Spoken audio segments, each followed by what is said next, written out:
If you haven't made any travel plans for 2024 as yet, this is your sign to book a trip to New York in November during the fall season.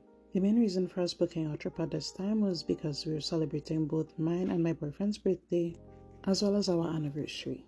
And even though this is my first trip to New York, this by far has become my favorite season. I just love all of the shopping and preparation that I did for this trip. I was scrolling on Pinterest, YouTube and TikTok, and the majority of all of my looks I shopped for on Shein. This was our last day in New York and I had planned to meet up with my friend Corey, seen in the picture here, and after some browsing around in Macy's, we made our way over to Chinatown.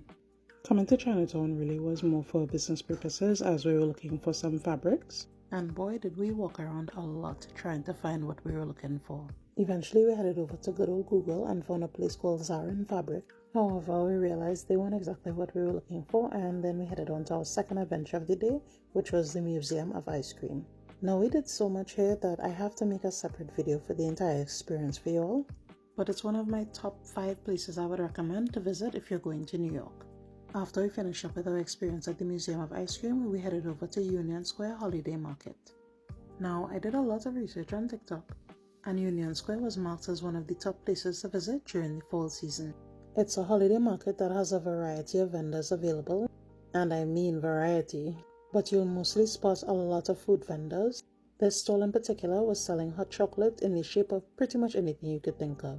There was even chocolate in the shape of a clothespin. It started to get really cold, 0 degrees, so we had to walk around a lot to keep warm.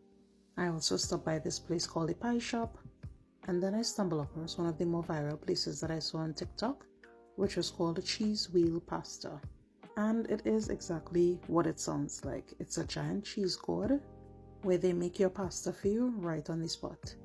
We browsed around a bit more, my friend picked up some truffle fries at another stall, and we sat and just admired the scenery for a little bit, until it was getting too cold for even me.